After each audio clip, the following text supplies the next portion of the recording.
अगर अर्तुगरुल गाज़ी ना होता तो पाकिस्तान भी ना होता। इस वीडियो में हम वो तारीख़ी हकीकत बताएंगे कि हिंदुस्तान में उस्मानी सल्तनत ने मुग़लिया सल्तनत की किस तरह मदद की ताकि हिंदुस्तान में मुग़लिया सल्तनत कायम हो सके, और हिंदुस्तान के मुसलमान उस्मानी को अपना खलीफा क्यों मानते थे। उस्मानी सल्तनत का हकीकी बानी अर्तुगरुल गाज़ी था। जब से सीरियल अर्तुगरुल गाज़ी पाकिस्तान में ऑन एयर हुआ है, इस पर बहस छिड़ गई है कि अर्तुगरुल हमारा हीरो नहीं हो सकता, लेकिन यही हकीकत है कि अर्तुगरुल गाज़ी और पाकिस्तान आपस में कई हद तक जुड़े हुए हैं और हिंदुस्तान के मुसलमानों में अलग रियासत का जज्बा सल्तनत उस्मानिया की सियासत और खिलाफत से जुड़ा हुआ है। हिंदुस्तान के सुल्तान और मुसलमान सल्तनत उस्मानिया के खलीफा को अपना खलीफा मानते थे। मुग़ल बादशाह ज़हीरुद्दीन बाबर से लेकर टीपू सुल्तान समेत बहुत से मुसलमान हुक्मरान अर्तुगरुल गाज़ी के जानशीन खुलफा के साथ राब्ते में थे। क़याम पाकिस्तान से पहले मुस्लिम लीग ने अलहदा कौमी तशख़्ख़ुस की जद्दोजहद शुरू की, लेकिन जब हिंदुस्तान में तहरीक खिलाफत शुरू हुई तो उसने मुसलमानों को मुनज़्ज़म करना शुरू कर दिया। बाद अज़ां तहरीक खिलाफत के रहनुमा मौलाना मोहम्मद अली जौहर, मौलाना शौकत अली, मौलाना ज़फ़र अली खां और मौलाना शिबली नुमानी समेत कई अहम शख्सियात ने तहरीक पाकिस्तान को पाए तकमील तक पहुँचाया और कायदे आज़म को मुनज़्ज़म मुसलमानों की वो फ़ोर्स फराहम की जिसने हिंदुस्तान के मुसलमानों को पाकिस्तान के क़याम की मंजिल तक पहुँचाया। नाज़रीन, तारीख़ के आईने में झांक के देखिए कि पाकिस्तान को हासिल करने के लिए कितनी सदियों का सफ़र और मुश्किलात मौजूद हैं। मुसलमानों ने अलग वतन के लिए कितनी मनाज़िल तय की। अगर हिंदुस्तान पर मुसलमानों को हुकूमत करने का मौका न मिलता तो शायद ही मुसलमान क़याम पाकिस्तान के लिए कामयाब हो सकते। जंग आज़ादी के बाद मुसलमानों को बेदार करने के लिए हमारे मशाहीर ने जो खून दिया वो भी शायद रायगा जाता। जंग आज़ादी के बाद सर सैयद अहमद खां और तहरीक खिलाफत में मौलाना मोहम्मद अली जौहर ने मुसलमानों के अंदर हुर्रियत का जज्बा पैदा किया, जिसने बाद अज़ां तहरीक पाकिस्तान का रूप धार लिया। नाज़रीन, अब ज़रा माजी में देख लें। ये 16वीं सदी का दौर था। उस वक़्त तुर्क सुल्तान ने मुग़ल बादशाह को जंग लड़ने का तरीका सिखाया था जब वो अपने पाँव जमाने में कामयाब नहीं हो रहा था।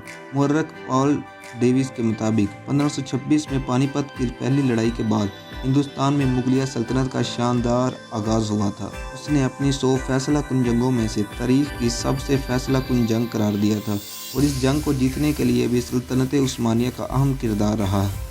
ये पहली लड़ाई थी जिसमें हिंदुस्तान में सबसे पहली बार जंग में बारूद इस्तेमाल किया गया था। इब्राहिम लोदी जब मुग़ल बादशाह बाबर के मुकाबला आया तो उसके पास 50,000 सिपाही और 1,000 जंगी हाथी थे, लेकिन सिपाहियों की तरह उन्होंने भी कभी तोपों के धमाके नहीं सुने थे। ज़हीरुद्दीन बाबर ने जिस जंग में तोपें इस्तेमाल की थी और तोप चलाने वाले तुर्क सुल्तान के तरबियत याफ्ता थे, उसके 12,000 तरबियत याफ्ता घुड़सवारों ने तोपें चलने के बाद लोदी की फ़ौज को चारों तरफ से घेर लिया और चंद ही लम्हों में बाबर की फतह मुकम्मल हो गई। इस जंग को जीतने के लिए बाबर ने उस्मानी हरबे का इस्तेमाल किया, जिसने उसे फतह से हमकिनार करा दिया। दुनिया की अजीम तरीन सल्तनतों में से एक सल्तनत उस्मानिया भी थी, जिसकी बुनियाद उस्मान गाज़ी ने 13वीं सदी में डाली। उस्मान गाज़ी अर्तुगरुल गाज़ी के बेटे और सुलेमान शाह के पोते। उन्होंने एक दिन ऐसा ख्वाब देखा। बरतानिया के मुअर्रिख़ ने लिखा कि उस्मान के ख्वाब में लिखा है कि एक रात उस्मान एक बुज़ुर्ग शेख के घर सो रहे थे। उन्होंने ख्वाब देखा कि उनके सीने में एक दरख्त उगकर सारी दुनिया में साया डाल रहा है। जब उस्मान ने यह ख्वाब उस शेख को सुनाया, उस शेख ने कहा, उस्मान बेटे मुबारक हो, खुदा ने तख्त तुम्हारे और तुम्हारी औलाद के हाथों कर दिया है। इसके बाद सल्जूक रियासत और बाज़ंतीनियों जैसों को शिकस्त देकर अनातोलिया यानी तुर्की पर अपना कब्जा जमा लिया। अनातोलिया के अलावा 3 बड़े बरआज़मों पर कई सदियों तक हुकूमत की। उस्मान के जानशीनों ने जल्द ही अपनी नज़रें यूरोप पर जमाना शुरू कर दी और यूनानी शहरों को भी फतह कर लिया, मगर इनको तरीक़ साज कामयाबी 13वीं सदी में ही हुई जब उन्होंने बाज़ंतीनी दारुल हुकूमत कुस्तुनतुनिया, जिसे आज इस्तांबुल कहा जाता है, उसको फतह किया। मुसलमान पिछले 700 बरस से इस पर कब्ज़ा करने की कोशिशें करते आए थे, लेकिन वो हर बार नाकाम रहे। कुस्तुनतुनिया को 3 तरफ से बहिरा बॉस्फोरस ने घेरे में लिया हुआ था, जो इसके लिए शहर पनाह का काम करता था। मोहम्मद फ़ातेह ने हिकमत भरी चाल चल के इस इलाके को फतह कर लिया और अपना दारुल हुकूमत कुस्तुनतुनिया मुंतकिल करके कैसर रूम का खिताब इख्तियार किया। अब अगर बात करें उस्मानी सल्तनत के पहले खलीफा की तो वो सलीम अव्वल थे। इनसे पहले उस्मानियों को बादशाह या सुल्तान कहा जाता था। फातेह के पोते सलीम ने 14वीं सदी में मिस्र की मुमलकों को शिकस्त देकर मिस्र के अलावा मौजूदा इराक, शाम, فلسطین اور سب سے بڑھ کر حجاز پر قبضہ کر کے اپنی سلطنت کا وقار 2 گنا کر دیا۔ اس کے ساتھ ہی حجاز کے مقدس شہروں مکہ اور مدینہ حاصل کرنے کے ساتھ ہی سلیم اول مسلمان دنیا کے سب سے طاقتور حکمران بن گئے۔ سلیم اول کو پہلا عثمانی خلیفہ تصور کیا جاتا ہے۔ سلیم اول نے مختصر عرصے میں ایک کے بعد ایک کامیابی حاصل کی اور ان کامیابیوں کے پیچھے وہی جنگی حربہ تھا جو 10 سال بعد ظہیر الدین بابر نے پانی پت میں آزمایا تھا، یعنی کہ بارود۔ ہمایوں نے سلیم اول کے بیٹے سلیمان علی شان کو ایک خط میں لکھا: سلطان کے لیے نیک تمنائیں، آپ کا نام مہر جاہو منزلت پر کھودا ہوا ہے، آپ کے دور میں خلافت نئی بلندیوں تک پہنچ گئی، اللہ کرے آپ کی خلافت جاری و ساری رہے۔ مغلیہ خاندان کا سلطنت عثمانیہ سے گہرا تعلق تھا۔ بعد ازاں بادشاہ شاہ جہاں اور اورنگزیب عالمگیر عثمانیہ سلاطین کے ساتھ اچھے تعلقات تھے اور ان کے درمیان تحائف کا تبادلہ عام ہوتا تھا اور وہ انہیں تمام مسلمانوں کا خلیفہ مانتے تھے۔ صرف مغل ہی نہیں بلکہ دوسرے ہندوستانی حکمران بھی عثمانیوں کو اپنا خلیفہ سمجھتے تھے اور اقتدار میں آنے کے بعد ان سے بیعت لینا ضروری سمجھتے تھے۔ BBC کی جاری کردہ ایک رپورٹ کے مطابق ٹیپو سلطان نے میسور کا حکمران بننے کے بعد ایک خصوصی وفد اس وقت کے عثمانی خلیفہ سلیم سوم کے پاس بھیجا تھا تاکہ اس سے حکمرانی کی تائید کر سکے۔ آپ کو یہاں ایک اور بات بتا دوں کہ سلیم اول جنہوں نے ترک توپچی بابر کو تحفے میں دیے تھے، ان کے بیٹے سلیمان علی شان کی زندگی پر مبنی ڈرامہ میرا سلطان پاکستان میں بے حد شوق سے دیکھا گیا تھا، جس طرح آج ارطغرل غازی پاکستان میں دیکھا جا رہا ہے۔ اسی طرح میرا سلطان بھی لوگوں میں مقبول تھا۔ اب اگر سلطنت عثمانیہ کے زوال کی اور پاکستان کے قیام کی بات کریں تو 16ویں اور 17ویں صدی میں سائنس اور ٹیکنالوجی کے میدان میں یورپ نے بقیہ دنیا کو پیچھے چھوڑ دیا۔ جس وقت سلطنت عثمانیہ کا سورج غروب ہو رہا تھا، ہندوستان میں پاکستان کی شکل میں نیا اسلامی ملک طلوع ہونے جا رہا تھا۔ اس وقت سلطنت عثمانیہ کمزور پڑ گئی تھی، سائنس اور ٹیکنالوجی کو کفر سمجھا جانے لگا، جس کی وجہ سے سلطنت عثمانیہ پر زوال کی مہر لگ گئی۔ ادھر جہاز رانی کی صنعت کو فروخت کرنے کی وجہ سے یورپ جہاز رانی کے لیے نئے سے نئے ہتھیار ایجاد کر رہا تھا۔ دوسری چیز چھاپا خانی تھی، جس کی ایجاد کے بعد یورپ میں علمی اور فکری بیداری پیدا ہوئی۔ تاریخ دان کہتے ہیں کہ اگر عثمانی بھی پرنٹنگ پریس سے استفادہ شروع کرتے تو شاید آج دنیا کی تاریخ مختلف ہوتی۔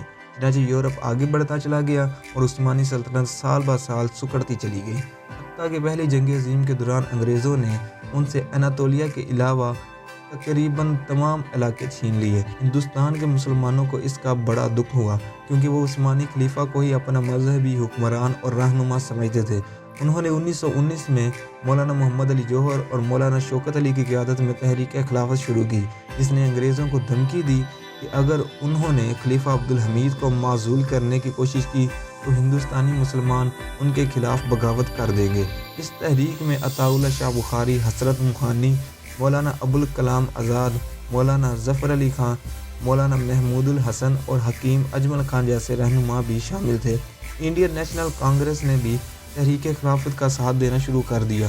اس سے پہلے کہ یہ تحریک مزید زور پکڑتی، 1922 میں کمال اتا ترک کی قیادت میں قوم پرست طاقتوں نے ملک کا اقتدار سنبھال کر خلیفہ عبدالحمید کو معزول اور خلافت کے منصب کو ختم کر دیا اور یوں 623 برس تک شان و شوکت سے راج کرنے والی اس عظیم سلطنت کا سورج ہمیشہ کے لیے غروب ہو گیا۔ اس تحریک خلافت کی کامیابی کے لیے ہندوستانی مسلمانوں نے دل کھول کر چندہ دیا۔ ہندوستان کے طول و عرض سے عورت تک نے اپنے ہاتھوں کی چوڑیاں اور کانوں کی بالیاں اتار کر خلافت کی کمیٹی کی نظر کر دیے۔ روایت مشہور ہے کہ ایک عورت اپنا بچہ لے آئی اور یہ کہہ کر خلافت کمیٹی کے حوالے کر دیا کہ میرے پاس چندے میں دینے کے لیے اس کے علاوہ کچھ نہیں۔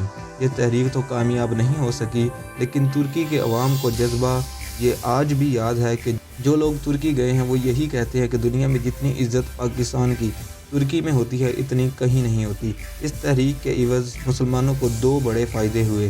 ایک تو انہیں ترکوں کے ساتھ دل سے رشتہ استوار کرنے کا موقع ملا اور دوسرا بڑا فائدہ پاکستان کی صورت میں ملا۔ تحریک خلافت کے رہنماؤں نے ہی پاکستان کی تحریک کو تقویت دی اور مسلمانوں کے اندر الگ قوم اور الگ وطن کا جذبہ پیدا کیا تھا۔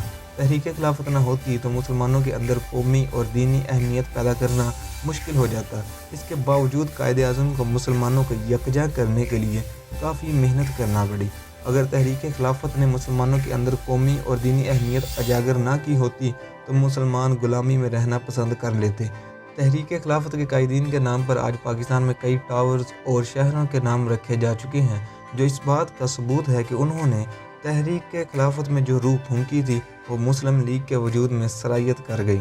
आज नौजवान नस्ल को ये बात समझ लेनी चाहिए कि पाकिस्तान के क़याम के पीछे एक तवील जद्दोजहद, तहरीक और तारीख़ मौजूद है, जिसमें उस्मानी खिलाफत ने जला बख्शी थी।